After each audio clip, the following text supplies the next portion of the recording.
ꯍꯧꯖꯤꯛꯁꯤ ꯃꯅꯨꯡꯁꯥꯁꯤ ꯐꯨꯠꯄ ꯍꯧꯔꯕꯅꯤ ꯃꯅꯨꯡꯁꯥ ꯃꯨꯟꯈ꯭ꯔꯕꯅꯤ ꯁꯤ ꯑꯣꯛꯁꯥꯒꯤ ꯃꯅꯨꯡꯁꯥꯗꯣ ꯃꯔꯤꯟ ꯁꯦꯝꯈ꯭ꯔꯕꯅꯤ ꯍꯧꯖꯤꯛ ꯀꯪꯍꯜꯂꯤ ꯃꯩꯗ ꯌꯦꯡꯉꯨꯁꯤ ꯋꯥ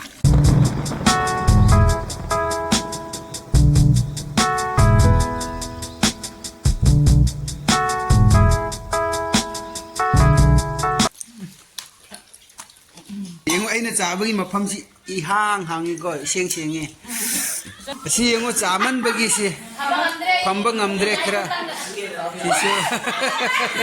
ꯍꯦꯜꯂꯣ ꯃꯔꯨꯞꯁꯥ ꯒꯨꯗ ꯃꯣꯔꯅꯤꯡ ꯑꯩꯒꯤ ꯃꯤꯡ ꯑꯦꯝ ꯅꯦꯔꯤ ꯉꯁꯤ ꯐꯖꯕ ꯕ꯭ꯂꯣꯛ ꯑꯃ ꯁꯦꯝꯖꯔꯛꯀꯦ ꯅꯣꯏ ꯉꯁꯤ ꯌꯦꯡꯕꯗ ꯌꯥꯝ ꯏꯟꯇꯔꯦꯁ ꯂꯩꯒꯅꯤ ꯑꯗꯨ ꯌꯦꯡꯃꯤꯟꯅꯁꯤ ꯁꯤꯗ ꯂꯩꯔꯦ ꯑꯩꯒꯤ ꯏꯆꯥꯅꯨꯄꯥ ꯑꯣꯊꯅꯦꯜ ꯍꯧꯖꯤꯛ ꯆꯠꯂꯤꯕꯁꯤ ꯑꯩꯈꯣꯏꯁꯤ ꯗꯗꯥꯒꯤ ꯌꯨꯝꯗ ꯉꯁꯤ ꯆꯥꯛ ꯆꯥꯃꯤꯟꯅꯒꯅꯤ ꯍꯥꯏ ꯑꯗꯨꯒꯤ ꯍꯧꯖꯤꯛ ꯁꯦꯝꯒꯗꯧꯔꯤꯕ ꯊꯕꯛ ꯃꯈꯩꯁꯤ ꯌꯦꯡꯃꯤꯟꯅꯁꯤ ꯉꯁꯤ ꯕ꯭ꯂꯣꯛ ꯚꯤꯗꯤꯑꯣ ꯃꯊꯪ ꯑꯣꯏꯅ ꯆꯥꯛ ꯆꯥꯃꯤꯟꯅꯕꯒꯤ block video ꯁꯦꯝꯂꯛꯀꯦ ꯌꯦꯡꯕꯤꯌꯨꯀꯣ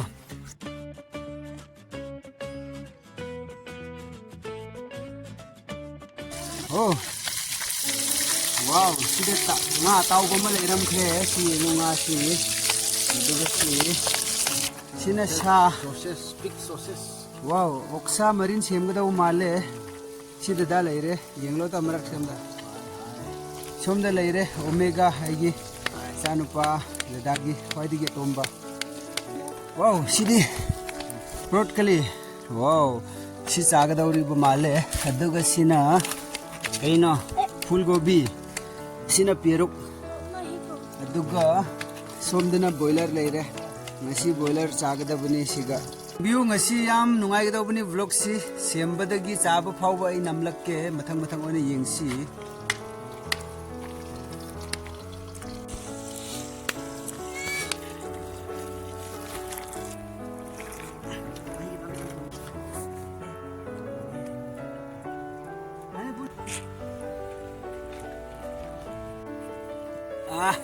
yengo marup sa aikosi matuloi phoiba loire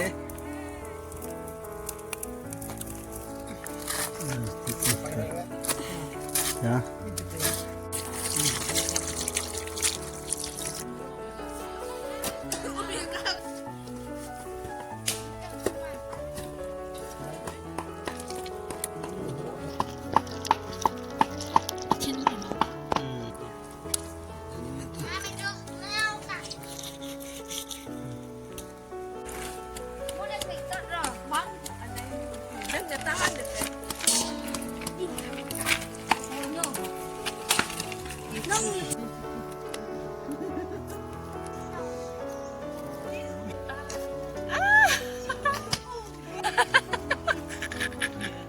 Design 맞은 애 나 이제 맞다 뭐또 다시 내 말에 하나 싸다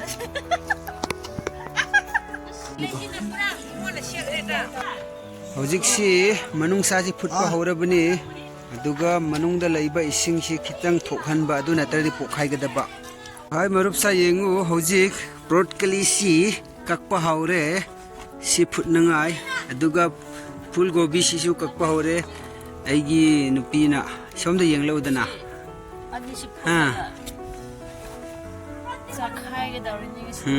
ꯁꯤꯅ ꯁꯥꯒ ꯑꯗꯨꯒ ब्रोकोलीगा दुगा फूलगोबीगा दु फुटनगाइने सी वेजिटेबल गा नॉन वेज का वेज अनिमक मिक्स तौरगा बॉयल तौगदबनी सी सलाद की दमक त सेंब हौरे सोइब हौरे गोबी सोमद टमाटो मुक्का संफुट हपनगाइ सागा मनुंसा मुनखरबनी सी हजि लौथोखरबनी होरेन मैदा लौरगा चागनी सी दबु माले कना कना मनुंसा सुन जानिंग्रा खितंग हाइबिरो कमेंट्स तौबिरो सिना येनसा थोंबा हौरबनी येंगु मरुपसा हौजिक अखोइगी ददाना ओटखाइरिसी येनसा सि कन्ना फजना चागदौरि ngasi हौजिक सा मुनगदौरे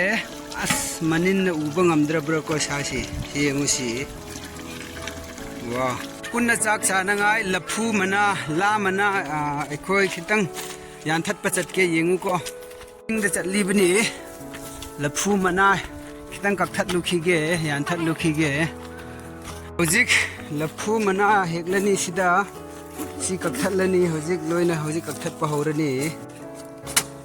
सी यंगु सी असिना चाक चागदबनी ngasi si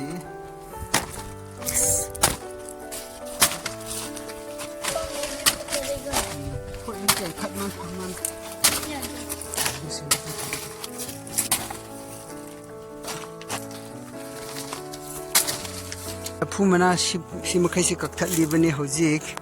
चाक चानांगाई नि चौई खोई चलगे मुक्का चाक चानाई थौरंग तौरगे ओक्सा की मनुंगसा दो मरिन सेमख्रबनी होजिक कंहल्ली मैदा याइरगा होजिक सी चानांगाई थौरंग तौरीबनी तैमाना मोरोक सी सूरी सी फजन ओट खाइरगा लई सी खैगी तैमा किमसी असिको 신주다 합거든요바 힌닥으로 시 현닥세야 분명 하we ngari busu henba hen닥니고 मरुपसा होई चाक चानाई थौरंग तौरी येंगुसी सोमदा लोई लेजरे हुजिकसी चानांगाई अंगांग खोइबिसी सोमदा हुजिक चाक चानाई थौरंग तौरबनी सी मखैसी टाइटस मांगन रो हाय सी हाय सी येंगुसी अंगांग मचा खोइसी लोइना लेगे सीना येनबा होरे चंपुत तो ब्रोकली दुगा सोमदा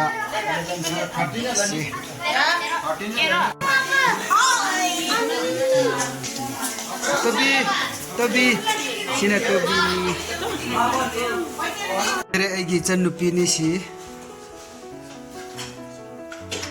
सोमदा लैरे अखोगी सुनुपा मोनै लेन ना हाय तो सोम लैरे अखोगी सेन सी बाई सी अको सी हाय हायुने मरक सोमदा सोमदना इमा लैरे मागी इंजांग सी लोई थमख्रबनी इमा सोमदा हाय हायरोने मरक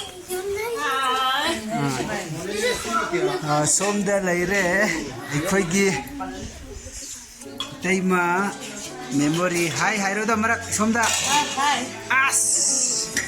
अदुगा सोमदा लैरे अखोगी तैमा उकिम सी सोमजी तैमा लैरे माना सिंजू सेमबनी लोइना हाउगदौ माले सी मखै सा सिंगी येगुसी चानिंग्रो सी सोमदा लैजरे अखोगी मिल्का एगी इचानुपी सी सोमदा लैरे एगी नुपी सी हाउसे हौरनी ngasi चानांगाई लोइना सोमदा लैरे अखोगी चा खोइसी इचानुपी खोइसी लोइ लैरे इसुनुपी सी मजाय लैरे सी सा सी हिंजांग सी अखोगी ददाना सी सेमलगा येलगा लैरि सी खोइ चागदौरी खोइ लोइना सी थंकुपसन सिदि पिकनिक चटपदगी चाररोय हाये मा थन्न चारकपगी ताकि को होइक चाबा हौरनी मयाम येंगबियु याम हाउगदौरी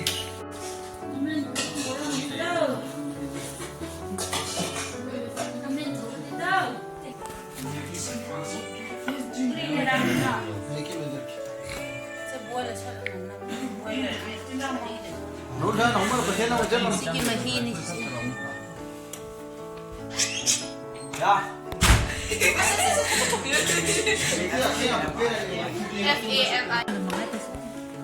nga su yawi yensa su yawi oksa su yawi singju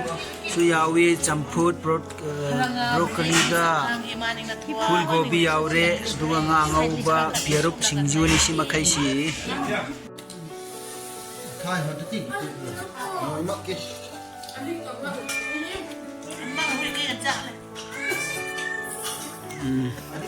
chalo yun ang chak no Alem nak lu kalau tak bisa. Alu cara saya.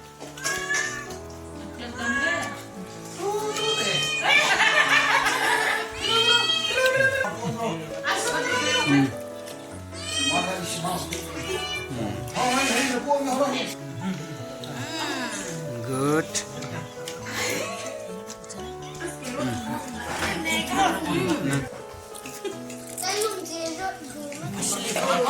ko la nan happe mo an bulli ha che phajana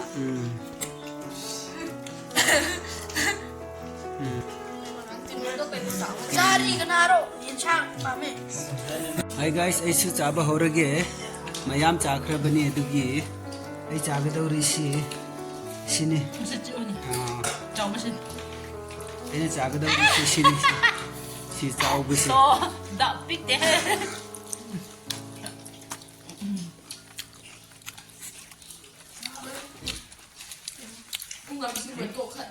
hawe sang ngasi de khoi chin naw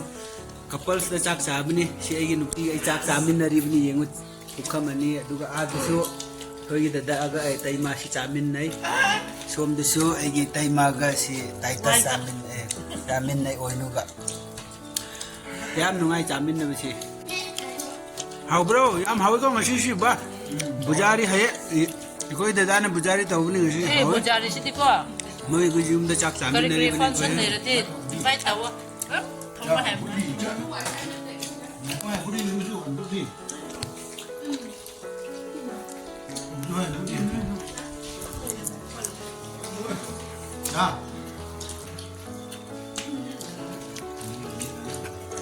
이름은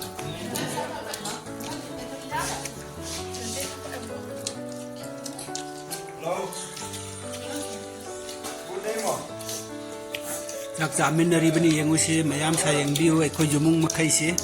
ichin naw loina chari bani sida ai khoi gi da da ma yaudre ma si senapati da lai ga ge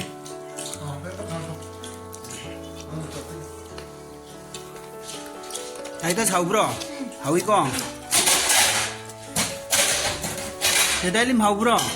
nga chabni si nga khak ta char ga lai re si omega hau bro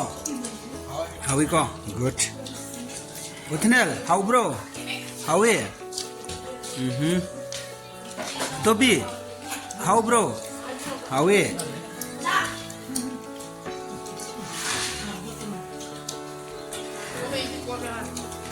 Masi loy ke daure chabasi khitang dilem halli masi phajana chai masu champut chi chari phajana luhung ba chatlaga luhung ba chadraga lakhra male mashi sida phajana chari somda bai ga sen ko si sida phajana chari haure ngasidi aigi sanu pasi yangusi phajana loi thu he phajana chai othanel si haubro othanel guys aisu chabul oi khrabani adugi loina chabul oi re chen nupi su chabul oi re tai ma su chabul oi re aigi nupi su chabul oi re yengu aina chabagi mafam si I hang hangi ko seng sengi se koi dada koi chari loidri moi si khra watli koi gi su nupi se chabul oi ram khre si yengu ai koi si da phamaga loina chari koi si ima si phamli ma di luhong ba chatlaga phena char su lakpani oi mukka si ima na koi di las oi re si yengu chaman bagi si phamba ngamdre khra si guys phajana chak chabal oi re khoi si phajana loi ra bani 아니 ta ngasi vlog video kram tawi phajabro phajaradi like soidana tawbiu khra like pami aduga comments tawbiu share tawbiu anoba viewers please agis channel si subscribe tawbiu aduga notification the click tawraga all the thambiu ahan ba video semaga noida lakna na bangasi gi damak ta de sifaw loisin jarage bye bye